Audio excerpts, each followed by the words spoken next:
Bharat Ratna doctor Bhimrao Ambedkar को कोटि कोटि नमन। ये कार्यक्रम डॉक्टर भीमराव अंबेडकर के जीवन पर आधारित है, जहां भारत की जनता के प्रति उनके योगदानों को पूरी सजगता से चित्रित और रेखांकित करने का प्रयास है। कार्यक्रम में दिखाई गई घटनाएं लब्ध प्रतिष्ठ पुस्तकों से ली गई हैं। इस कार्यक्रम के जरिए चैनल की ओर से एक विश्वसनीय, सजग और सकारात्मक प्रयास है कि डॉक्टर बाबा साहेब भीमराव अंबेडकर के जीवन की संघर्ष यात्रा एवं गौरव गाथा पूरे आदर के साथ घर घर पहुंचे और उनके योगदानों से सभी संपूर्णता में परिचित और आह्लादित हों।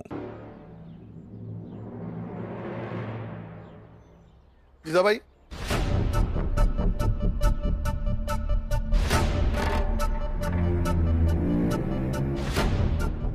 कल रात में नहीं आया तो बहुत परेशान हो गई होगी ना? पत्नी हूं, परेशान तो होंगी ना। तो सोचो मुझे कितनी परेशानी हुई होगी जब मैंने तुम्हें अपने दुश्मनों के साथ देखा होगा। क्या बोल रहे हैं? कौन दुश्मन? सोचोगी तो समझ में आ जाएगा ना कि कल रात तुम कहां और किनके साथ थी।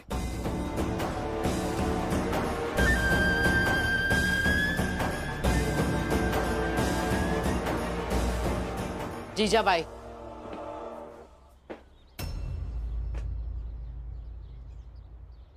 अब तुम ये सब भी करने लगी हो। अब तक तुम सिर्फ भीम के खिलाफ थी, अब तुम अपने पति के खिलाफ भी जा रही हो। ऐसा ही होता है, जब आदत एक अच्छे व्यक्ति के खिलाफ होने की हो जाती है तो हर अच्छा व्यक्ति तुम्हें गलत लगने लगता है और धीरे धीरे तुम उनके खिलाफ भी हो जाती हो। ये तुम्हारी नैतिकता में गिरावट है जीजाबाई। अब कैसे संभाल पाओगी ये सब? पता है, अदालत में जाकर भी नैतिक गिरावट का माप नहीं कर सकती हो तुम।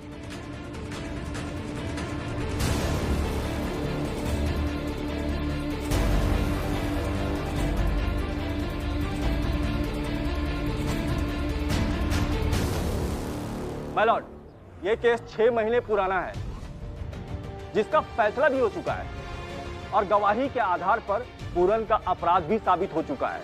फिर भी इस बंद केस को खुलवाने का मकसद समझ से परे है।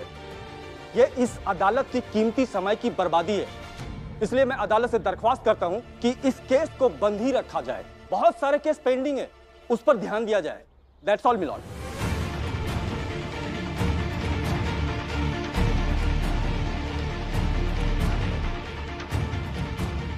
मिस्टर पूनावाला, उस दिन आप जिस केस को ओपन करने की बात कर रहे थे, आपकी दलीलों में सैद्धांतिक बातें ज्यादा थी, कुछ भावनात्मक तथ्य भी था, मगर अब सबूत और तथ्य का समय है और फिर अदालत आगे सबूत की रोशनी में ही इस केस को देखना चाहेगी। सर, ये केस 6 महीने नहीं बल्कि 60 साल के बाद भी खुले तो इसे खोल देना चाहिए। साहब सबूत मांग रहे हैं, भावनाओं का खेल और आदर्शों का जादू मत फैलाइए यहाँ पर। बताता हूं ना,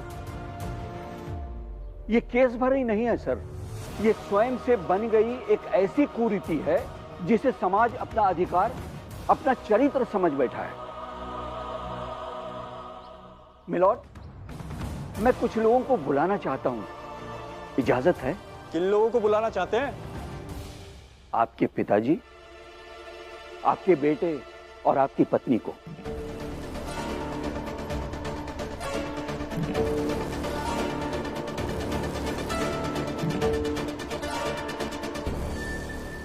ये कैसी बातें कर रहे हैं आप? उन्हें नहीं बुला रहा हूं मैं, मगर काश बुलाते और वो भी देखते कि आप कैसे गलत लोगों का केस लड़ रहे हैं। गलत उन्हें भी नहीं लगता, मगर इतना तो लगता जितना आपको लग रहा है कि आप गलत लोगों के साथ खड़े हैं। आपको जिससे बुलाना है बुलाइए, पर आपस में बहस मत कीजिए। आइए आप सब लोग।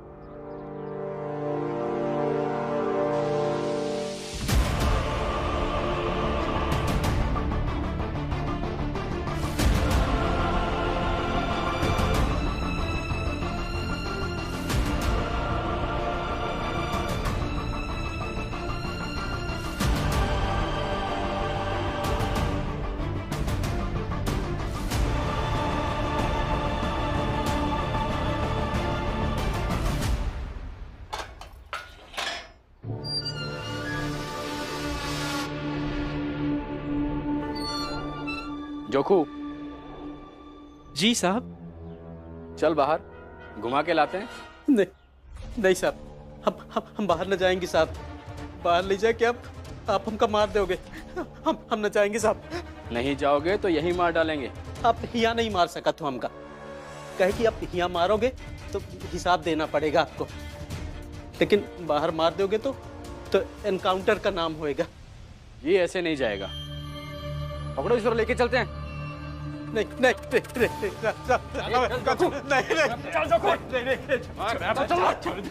चलना चल रहे जज साहब, ये सब जो लोग आपके सामने खड़े हैं ना, इनकी एक एक कर कहानी आप सुन लीजिए, फिर इस केस पर कोई बहस नहीं होगी योर ऑनर। तो क्या यहाँ हम कहानी सुनने के लिए बैठे हैं? अगर न्याय इनकी कहानी से ही मिलेगा तो आपको सुनना पड़ेगा, क्योंकि इनकी कहानी और पूरन के जीवन के हादसे दोनों मिलते जुलते हैं। बस फर्क इतना है मिलॉर्ड कि पूरन ने विरोध किया और यहां कटघरे में बंद है, और ये शांत बैठे रहे और ये बेबस खड़े हैं आज। तो अदालत को भी चुनना होगा कि कौन सही थे, इनकी खामोशी या पूरन का विरोध, या दोनों ही गलत थे मिलॉर्ड। और उस गलत से ज्यादा गलत हमारी न्यायिक व्यवस्था है, जो न्याय किसी को नहीं दे सकती।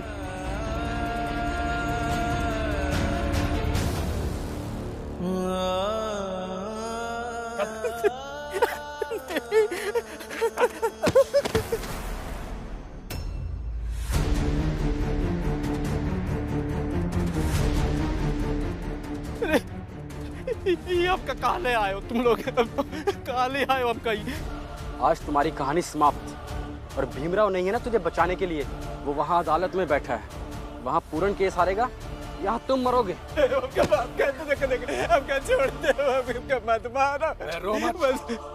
बे भाग, गिड़गिड़ाने से कुछ नहीं होगा। उन्हें पहले गोली तेरे पैर में, फिर 2 गोली तेरे सीने में। भागो, नहीं तो यही मार डालेंगे। भागने से बचा तो बच गया, वरना तेरा खेल खत्म। चल भाग।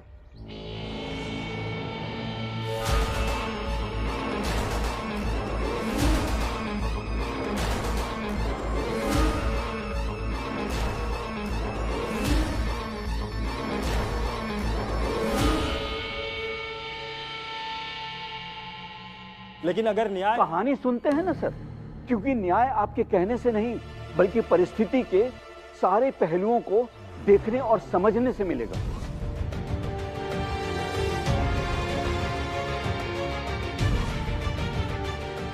सुनाइए कहानी इनकी। तो बताइए, आज से आपके बेटे की कहानी किसी ने नहीं सुनी है ना, तो जज साहब को बताइए कि क्या हुआ था।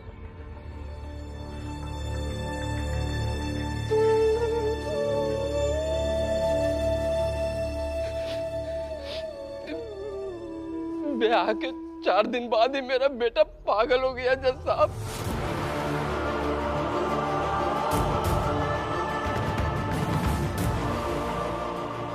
पागल क्यों हो गया?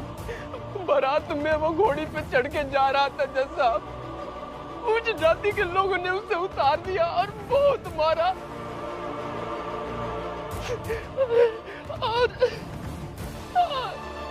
और उसके मुंह में कालिक पोत दिए जज साहब। और उसके बाद से सब उसे चिढ़ाने लगे।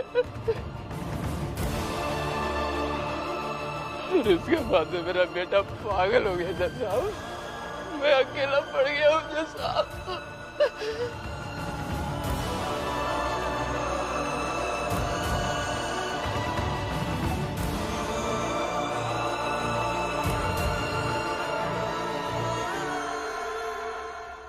आपकी कहानी? मेरा बेटा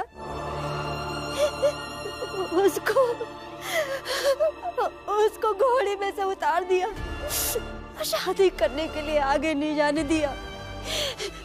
वो 6 महीने बाद वापस लौट कर आया घर। उसके बाद उसकी शादी की। 6 महीने तक इन ऊंची जात वाले लोगों ने मजदूर की तरह काम कराया मुफ्त में।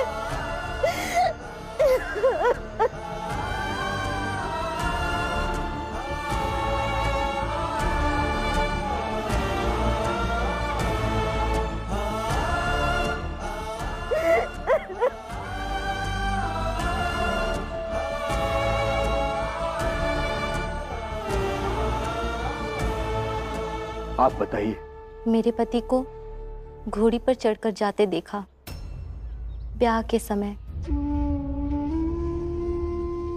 सबने उन्हें रोकने की कोशिश की, लेकिन वो सबसे भिड़ गए। सबसे लड़कर वो घोड़ी पर चढ़कर मुझसे शादी करने आए, लेकिन ब्याह के 1 महीने बाद ही उन्हें मार डाला।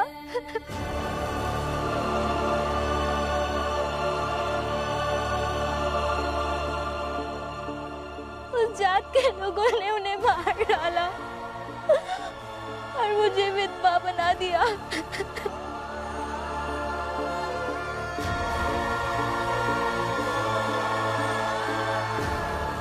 आप बताइए। मार डाला साहब, उन लोगों ने हमारे बेटे को मार डाला।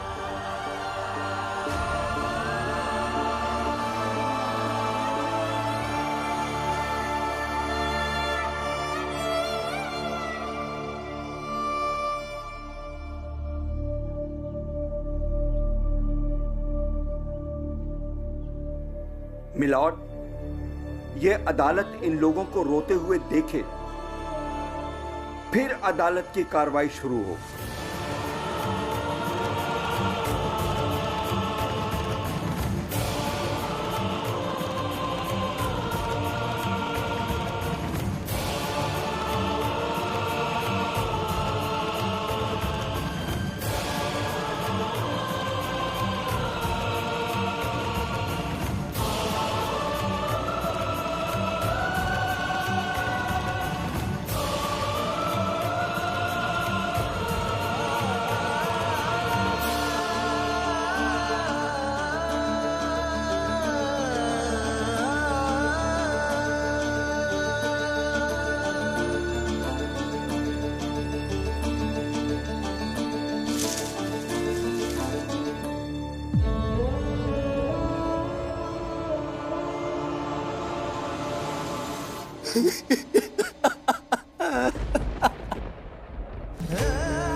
पूरन के आंसू न्याय मांग रहे हैं मिलॉर्ड, क्योंकि उसके बेटे के साथ भी वही हुआ है।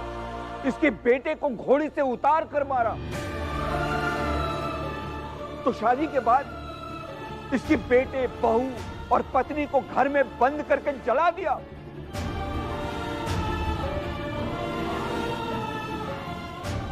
और पूरन ने शिकायत की तो ऊंची जात वालों ने पूरन पर ही उल्टा केस बनाया कि इसे और दहेज चाहिए था, मगर कम दहेज में ही मां बेटे शादी करने को तैयार हो गए। और इसी गुस्से में इसने सबको जलाकर मार दिया। ये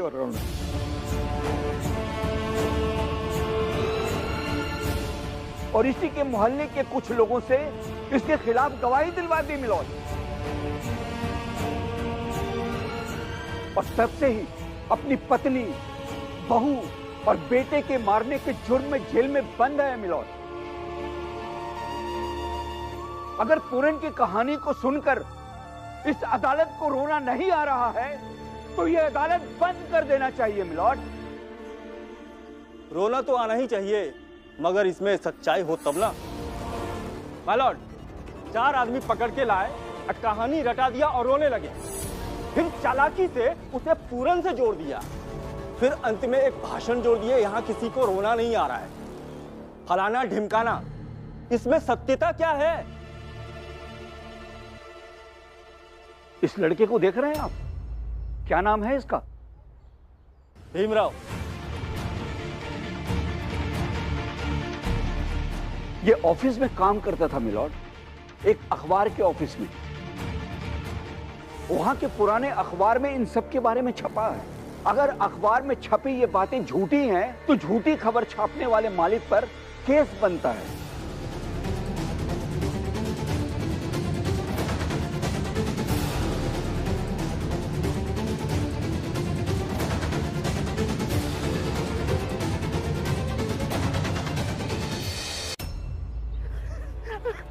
रुक जा जोखू, रुक।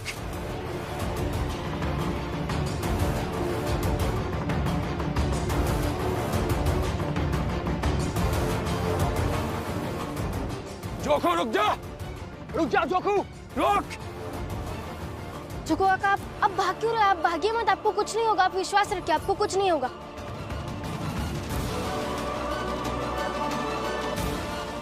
वो लोग आपको मार देंगे। नहीं नहीं नहीं, आप भागिए मत, वो कुछ नहीं करेंगे आपको।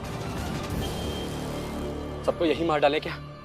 नहीं, ऐसा नहीं करेंगे, क्योंकि महिलाओं पर गोली चलाने के केस में हम फंस सकते हैं। अरे ऊपर से भीमराव की बीवी है, हमें छोड़ेगा नहीं वो। मगर ये साथ में क्या लेके आई है कपड़े में? बस जोखू को दौड़ा दौड़ा के दौड़ाते रहो। ये महिलाएं कब तक दौड़ेंगी? हमारा मुकाबला थोड़ी कर पाएंगी। जैसे इनसे ये दूर होगा ना, बस इसे मार डालेंगे। भाग जोखू! काका! जोखू भाग! रुक जाइए, आप ऐसे आगे नहीं बढ़ सकते। आप जोखू काका को ऐसे मार नहीं सकते और उन्हें थाने वापस पहुंचाने की जिम्मेदारी हम लेते हैं। हम लोग आगे बढ़ेंगे और जोखू को पकड़कर उसका एनकाउंटर करेंगे। देखिए, हमारे पास ये लाल मिर्च का पाउडर है। अगर आप आगे बढ़ेंगे तो हमें मजबूरन आप पर फेंकना पड़ेगा।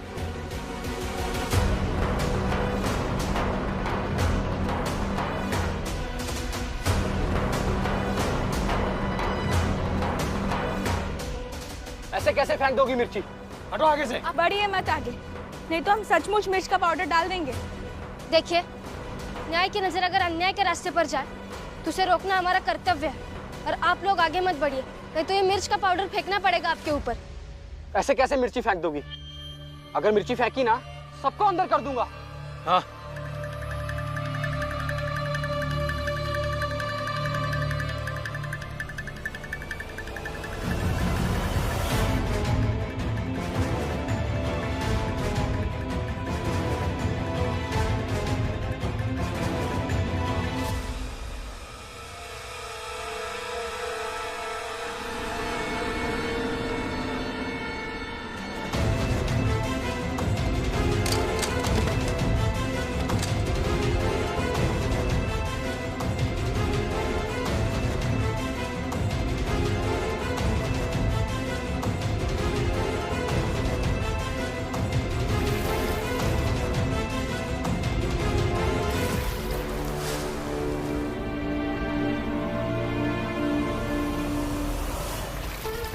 ये लीजिए, आप अपना हाथ धो लीजिए।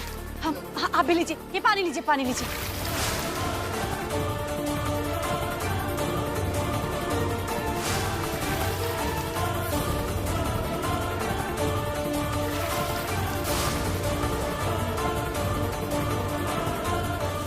और वकील साहब, ये अखबार चलाने वाले आप ही के दोस्त हैं, मगर अफसोस ये है कि अखबार बेचने के लिए जो खबर छापी, उसी खबर में छपे हुए लोगों के लिए न्याय मांग रहा हूं, तो यह क्या गलत मांग रहा हूं?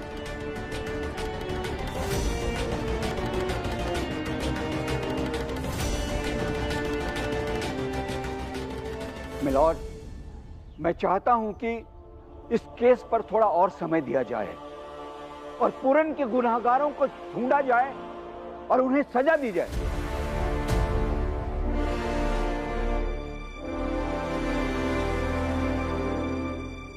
माफ कीजिए जज साहब, मैं बीच में बोल रहा हूं, लेकिन मुझे ऐसा लगता है सिर्फ पूरन काका के नहीं, इन सब के गुनहगारों को ढूंढ ढूंढ कर उन्हें सजा देने की जरूरत है।